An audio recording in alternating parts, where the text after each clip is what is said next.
आप सभी को जय यीशु की। तो आज बच्चों फिर से हम शुरुआत करेंगे पार्ट 5 की। लेकिन उस पार्ट को शुरू करने से पहले हम एक छोटी सी प्रार्थना करते हैं। तो आइए सब अपने हाथों को जोड़िए और आंखों को बंद करिए। तो प्रभु के द्वारा सिखाई गई प्रार्थना को हम दोहराएंगे। हे हमारे पिता, तू जो स्वर्ग में है, तेरा नाम पवित्र किया जावे, तेरा राज्य आवे, तेरी इच्छा जैसे स्वर्ग में है वैसे पृथ्वी पर भी पूरी हो। हमारा प्रतिदिन का आहार आज हमें दे, और हमारे अपराध हमें क्षमा कर, जैसे हम भी अपने अपराधियों को क्षमा करते हैं, और हमें परीक्षा में न डाल, परंतु बुराई से हमें बचा। तो अभी तक जो है हम पार्ट 4 पूरा कर चुके हैं। आज जो है मैं इस नए पार्ट को शुरू करने से पहले आपको पार्ट 4 के प्रश्नावली आपके सामने रखूंगी। तो सबसे पहला प्रश्न है, प्रभु यीशु की 3 महत्वपूर्ण धर्म सेवाएं क्या हैं? तो मैंने आपको पढ़ाया था प्रभु यीशु की 3 महत्वपूर्ण धर्म सेवाएं हैं: शिक्षण, पवित्रीकरण और प्रशासन। दूसरा प्रश्न है, प्रारंभिक काल में कलीसिया के तीव्र और व्यापक विस्तार का क्या कारण था? इस प्रश्न का उत्तर हमें मिलता है पृष्ठ संख्या 22 में। सबसे पहले पैराग्राफ में, प्रारंभिक कलीसिया में ईश्वर की प्रजा धर्म सेवा में उत्सुकता पूर्वक क्रियाशील रहती थी। इसके अलावा वे जो प्रचार करते थे उसके अनुरूप जीवन भी जीते थे, यहाँ तक कि वे शहीद होकर अपने विश्वास की साक्षी देते थे। इसीलिए अपने प्रारंभिक काल में कलीसिया का विस्तार तीव्रता से सुदूरवर्ती प्रदेशों में हुआ। अब है प्रश्न 3, कलीसिया अपनी शिक्षण सेवा को आज किस तरह कार्यान्वित करती है? यही प्रश्न का उत्तर हम पृष्ठ संख्या 22 में ही देखेंगे। पैराग्राफ 2 में, कलीसिया आज धर्म सेवा सुसमाचार घोषणा, उपदेशों और धर्म परीक्षण द्वारा करती है। यह वही धर्म सेवा पूजन पद्धति द्वारा, मेषपाली पात्रों द्वारा, धर्माध्यक्षों के सम्मेलनों की घोषणाओं द्वारा, प्रकाशनों द्वारा, शिक्षण संस्थानों द्वारा, प्रार्थना समूहों द्वारा, सामाजिक संप्रेषण के माध्यम द्वारा तथा सांस्कृतिक कार्यक्रमों के माध्यम से संपन्न करती है। अब हम देखते हैं प्रश्न 4, कलीसिया किस प्रकार प्रभु यीशु की पवित्र कार्य धर्म सेवा को संपादित करती है? ये मिलेगा आपको पृष्ठ संख्या 23 में, उसके सबसे लास्ट पैराग्राफ में। पवित्र कार्य धर्म सेवा निभाने हेतु बपतिस्मा पाए हुए में से कुछ लोग विशेषता चुने गए हैं। वे पौरोहित्य के पवित्र संस्कार से अभियंजित किए गए हैं और इस तरह प्रभु यीशु के पुरोहिती धर्म सेवा में सहभागी बनते हैं। वे बपतिस्मा देते हैं, यूखरिस्तीय समारोह का संचालन करते हैं, परम प्रसाद वितरित करते हैं, पाप क्षमा प्रदान करते हैं, रोगियों का विलेपन करते हैं तथा विवाह में कलीसिया के साक्षी बनते हैं। अपने दैनिक जीवन में वे लोगों की सेवा करते हैं और समयबद्ध कलीसियाई प्रार्थना, डिवाइन ऑफिस या दैनिक प्रार्थना में सम्मिलित होते हैं तथा स्वयं को ईश्वर के लिए एक सुग्राही बलि के रूप में अर्पित करते हैं। इसी को पुरोहिती धर्म सेवा कहते हैं। अब है प्रश्न संख्या 5, कलीसिया इस समय किस प्रकार अपनी प्रशासकीय धर्म सेवा निष्पादित करती है? तो प्रश्न 5 हमको मिलेगा पृष्ठ संख्या 24 में। प्रभु यीशु के आदर्शों का अनुकरण करके कलीसिया के लोगों को ईश्वर के वचन के अनुसार जीवन जीने का आह्वान करती है। वह ईश्वर की प्रजा को प्रभु यीशु के मूल्यों को अपने जीवन में यथार्थता में परिणत करने हेतु प्रोत्साहित करती है। प्रभु यीशु की भावना के अनुरूप यह सामाजिक बुराइयों को बताती है तथा अन्याय के विरुद्ध संघर्ष करती है। यह मानव विकास के लिए विभिन्न कल्याणकारी योजनाएं क्रियान्वित करती है। यह जाति, संप्रदाय, भाषा या वंश के आधार पर सभी प्रकार के भेदभाव की निंदा करती है तथा सभी के साथ सद्भावपूर्ण जीवन जीना सिखाती है। अज्ञानता निवारण हेतु यह शिक्षण संस्थाएं संचालित करती है तथा लोग सुस्वस्थ रहें इसके लिए चिकित्सा सेवा प्रदान करती है। लोगों में अपने अधिकारों और कर्तव्यों के प्रति चेतना लाने हेतु यह गोष्ठियों तथा शिविरों का आयोजन करती है। यह लोक धर्मी वर्ग के लिए नेतृत्व, परीक्षण, शिक्षण के अवसर प्रदान करती है। इन सभी माध्यमों से कलीसिया अपनी प्रशासकीय धर्म सेवा निष्पादित करती है। अब है प्रश्न संख्या 6, तीन धर्म सेवाओं को क्रियान्वित करने के लिए हमें कौन से गुणों की अपेक्षा की जाती है? तो ये प्रश्न का उत्तर है प्रश्न संख्या 25 में, त्याग भावना, खुला मन, टीम भावना, सेवा भावना, दूरदर्शिता और सहयोग भावना। तो ये था बच्चों पाठ 4 के प्रश्न उत्तर आपके सामने, जिसका नाम था कलीसिया की धर्म सेवा धर्मता। आज जो मैं आपको पाठ पढ़ाऊंगी वो है कलीसिया और स्व संस्कृतिकरण के बारे में। कलीसिया कैसे दूसरी संस्कृतियों के प्रभाव में आने के बाद भी हमें जो है जो हमारी कलीसिया के नियम कानून या परंपराएं हैं वो हमें सिखाना जानती है। तो इसमें एक पाठ को शुरू करने से पहले यहाँ पे सन जोसेफ कॉलेस्टाइन बेसी की कहानी है वो मैं आपको बताऊंगी। तो इनका जन्म जो था इटली के कस्टिलियोन में हुआ था और इन्होंने 18 वर्ष में यीशु संघ में प्रवेश किया। वहां पे पुरोहित दीक्षित हुए। उसके बाद सन 1710 ईस्वी में ये दक्षिण भारत में सुसमाचार प्रचार हेतु मदुरै में आए। वहां पे रहकर के इन्होंने तमिल भाषा सीखी और उसी तमिल भाषा में इन्होंने प्रभु यीशु के सुसमाचार को फैलाया। ये तन पर हमेशा पीले वस्त्र पहनते थे, सिर पर लाल रेशमी टोपी तथा कानों में हमेशा कुंडल पहनते थे। हिंदू सन्यासियों की तरह हाथों में ताम्रपत्र होता था और एक लाठी होती थी और उस लाठी में एक वस्त्र खंड हमेशा बंधा रहता था और उसको ये जो थे हमेशा अपने पास रखते थे। वो अपने जीवन व्यवहार, वेशभूषा तथा खान पान से पूरी तरीके से तमिलवासी बन गए। उन्होंने स्वयं को धैर्यनाथन नाम दिया और कुछ समय के बाद इन्होंने विरामा मुनिवर नाम धारण कर लिया। उनका कोई भी निवास स्थान नहीं था क्योंकि वो एक जगह ना रह करके जगह जगह घूम घूम करके प्रभु यीशु के सुसमाचार को फैलाया करते थे। वे सर्वत्र प्रचार करने के लिए हमेशा भ्रमण करते रहते थे और पवित्र माता संत कुमारी मरिया के सम्मान में एलाकुरिची और कोनन कुप्पम और अन्य कई स्थानों पर उन्होंने क्या किए, गिरजाघर बनवाए। उन्होंने तमिल नारी सदृश संत कुमारी मरिया की मूर्ति निर्मित की और उसे पेरिया नायगी अम्मल नाम प्रदान किया। वीरामा मुनिवर ने जो इटली की संस्कृति में जन्मे थे, तमिल की संस्कृति को उन्होंने अपनाया और धर्म प्रचार किया। इसलिए उनका धर्म प्रचार फला फूला और समृद्ध भी हुआ। उनसे प्रभावित होकर अनेकों ने प्रभु यीशु को क्या किया, अपनाया। तो इसमें जो है दो प्रश्न दिए गए हैं। वीरामा मुनिवर के प्रारंभिक काल का वर्णन कीजिए। इसी खंड में ये प्रश्न आपको मिलेगा, उसे आप देख सकते हैं। किस रूप में उन्होंने तमिल संस्कृति को स्वयं की संस्कृति की तरह अपनाया या बनाया। अब मैं आपको पढ़ाऊंगी स्व संस्कृति का क्या मतलब है, क्या अर्थ है। मानव और संस्कृति क्या है, एक जुड़वा बच्चों की तरह आपस में मिले रहे और इन्हें हम कभी भी अलग नहीं कर सकते। साथ ही साथ संस्कृति में मनुष्य के विचार, उनकी बोलचाल, कार्य, वेशभूषा, व्यवहार, रीति रिवाज, स्वभाव, भाषाएं, साहित्य, वैज्ञानिक आविष्कार, धर्म, पूजा पद्धति, आचरण के नियम बहुत उसमें शामिल होते हैं। धर्म आवश्यक रूप से मनुष्य से जुड़ा होता है और मानव जीवन संस्कृति से। तो इसलिए मानव संस्कृति का सम्मान करना चाहिए और जीवन निर्माण किया जाना चाहिए। धर्म को इसी संस्कृति में अपने आप को प्रकट करना चाहिए और लोगों में ख्रिस्त का विश्वास उत्पन्न करना चाहिए।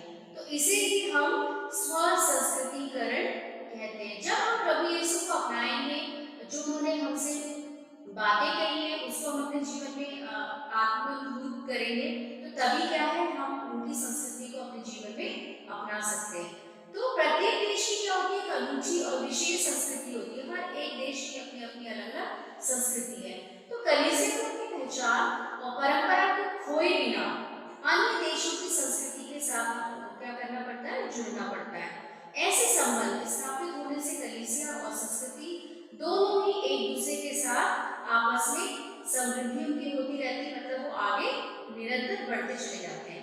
जो कलीसिया स्थानीय संस्कृति को आत्मसात नहीं करेगी तो वो हमेशा पीछे रह जाती है या फिर अलग थलग हो जाती है, उससे टूट जाती है। अब हम देखते हैं ख्रीस्त और स्व संस्कृतिकरण का आपस में क्या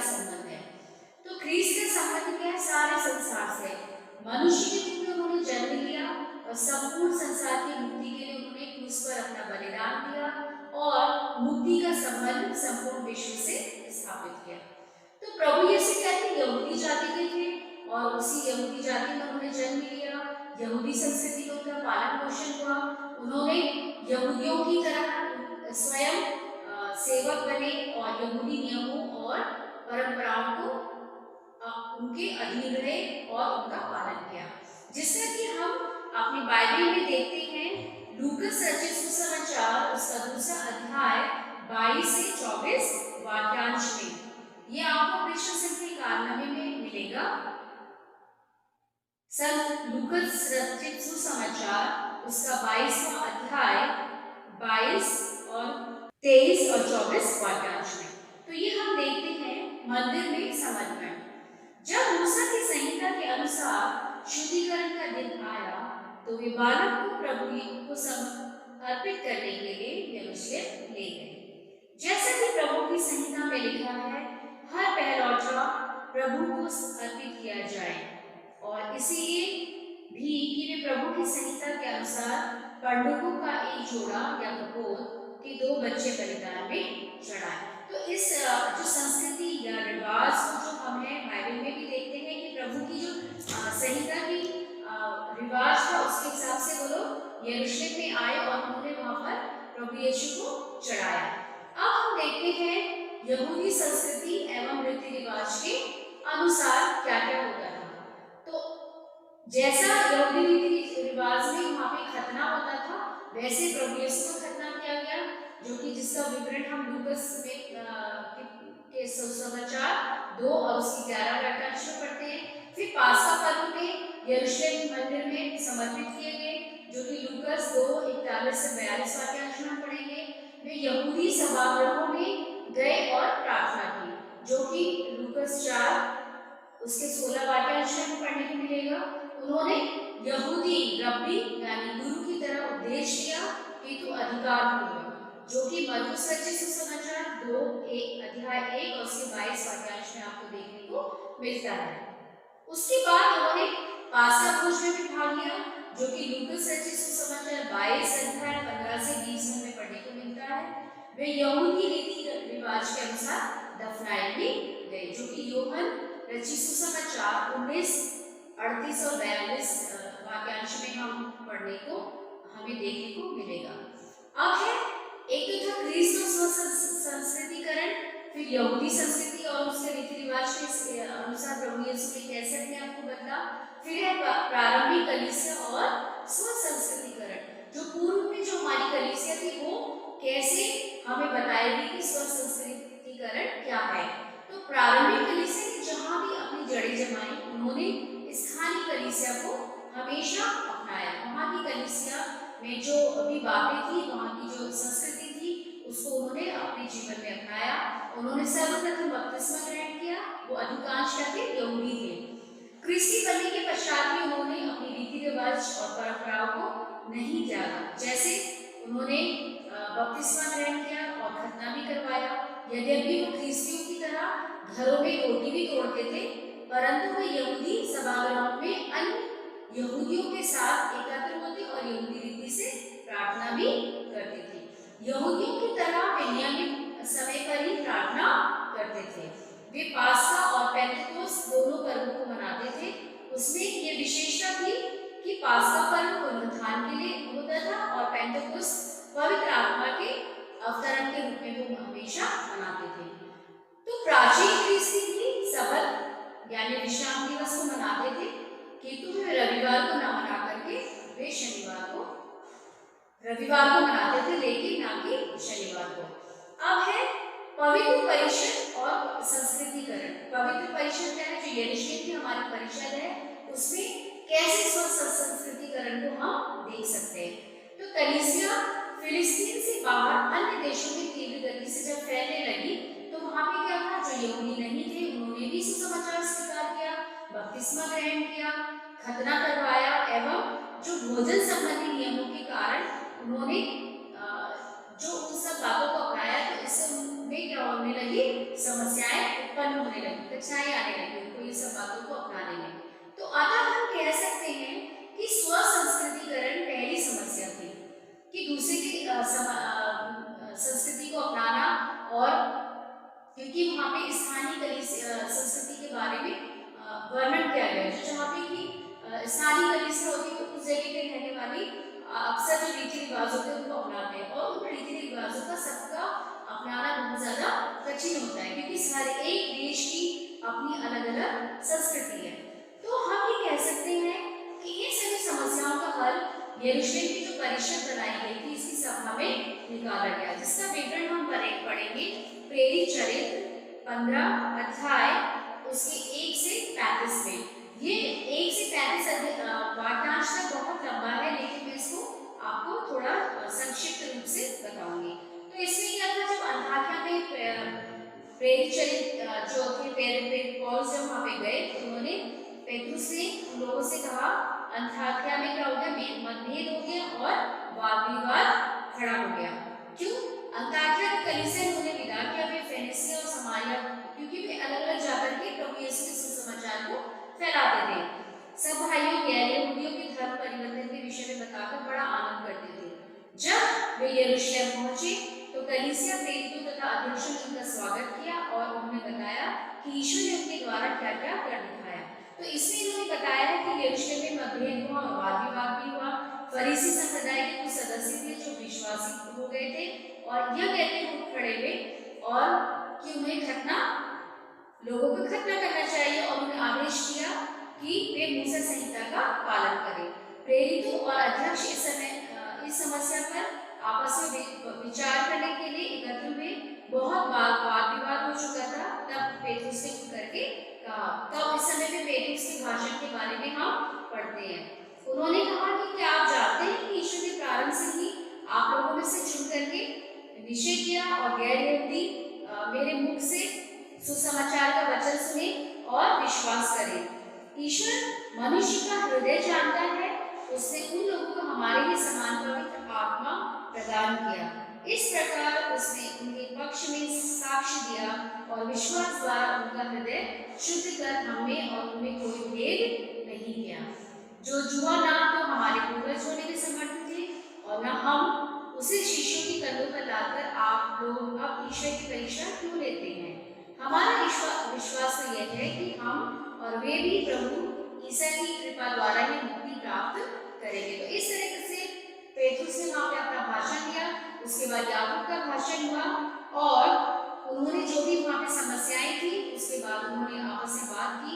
फिर प्रेरितों को पत्र लिखा गया, फिर अंताकिया में प्रतिनिधि मंडल बनाया गया और उसके बाद ये सब बातों को हम प्रेरित चरित्र में पढ़ते हैं। पौलुस और बरनबास अंताकिया में रहकर उन्होंने बहुत सा लोगों को शिक्षाएं दी और प्रभु के वचन को वहां पे प्रचार और प्रसार करते रहे। इसका मतलब हम ये देखते हैं कि जब कलीसिया का प्रारंभ हुआ तो उस समय में भी ये संस्कृतिकरण को अपनाने के लिए काफी सारी समस्याएं हुई। अब हम देखते हैं तो द्वितीय वैचित्र महासभा में क्या निर्णय लिया गया था। तो स्व संस्कृतिकरण के विषय में गहन विचारधारा प्रस्तुत करती है जो हमारी द्वितीय वैचित्र महासभा है।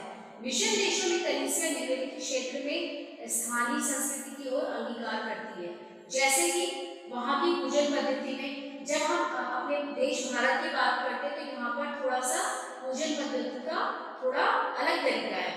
पवित्र धर्म विधि एवं अनुष्ठान क्रमों में भी हम इसको देख सकते हैं। पूजन पद्धति संबंधी पुस्तकों में इसके बारे में बताया गया है। फिर पूजन पद्धति के पवित्र परिधान यानी पोशाकों के बारे में, उसके बाद धार्मिक संगीत में, धर्म प्रशिक्षण संबंधी किताबों में हमें इसको देखने को मिलता है और अन्य जगह पे भी हम इसको देखते हैं। उसके बाद इसी तरीके से द्वितीय वैचित्र महासभा स्व संस्कृतिकरण को प्रोत्साहित करती है। अनेक समस्याएं होने के बाद भी जो हमारी द्वितीय वैचित्र महासभा जो है वो इस संस्कृतिकरण को अपनाने के लिए लोगों को प्रोत्साहित करती है, ताकि उस स्थानीय संस्कृति को या अपना करके एक देश दूसरे देश से जुड़ सकता है। तो हम क्या है, प्रभु यीशु के सुसमाचार को भी फैला सकते हैं।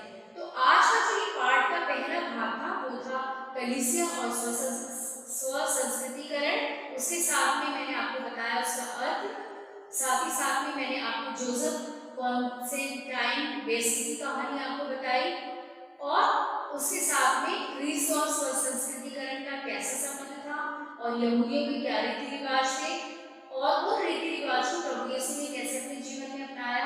उसके बाद जो प्रारंभिक कलीसिया और स्वसंस्कृतिकरण है, जिसमें संत पेतरुस के बारे में हम पढ़ते हैं।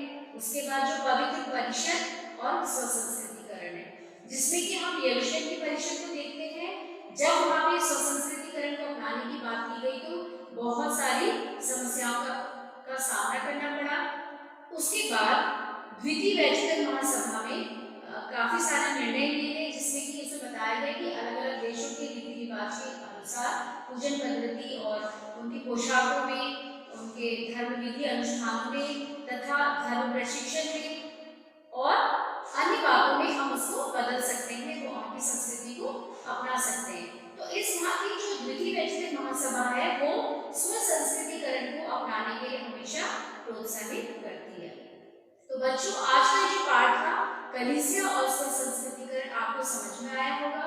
मुझे आशा है कि आप अपने घरों में सुरक्षित होंगे। इस समय पे हम जैसा देख रहे हैं कि ये जो है समाज में कम्युनिटी ट्रांसमिशन जो हो रहा है वो बहुत तेजी से हो रहा है। तो आप बिना किसी कार्य के अपने घर से बाहर ना जाएं, अपने माता पिता के संरक्षण में रहें और जो भी चीज की आपको कमी होगी वो आपकी वो हमेशा पूरी करेंगे। तो और मेरी विशेष प्रार्थना आप सभी से है। हम हमेशा जानते हैं कि प्रभु जो है वो बच्चों की प्रार्थना तो बहुत जल्दी सुनते हैं। तो आप सभी पूरे देश के लिए, भारत देश के लिए, इसके साथ साथ पूरे विश्व के लिए प्रार्थना करिए, ताकि जो ये कोविड-19 की इस समय की जो परिस्थिति है, जो समस्या है, लोगों में ये फैल रहा है, वो जल्दी से जल्दी कंट्रोल में आ सके और आप सभी लोग अपने घरों में रोज इसके लिए प्रार्थना करेंगे। तो तब तक के लिए आप सभी को जय यीशु।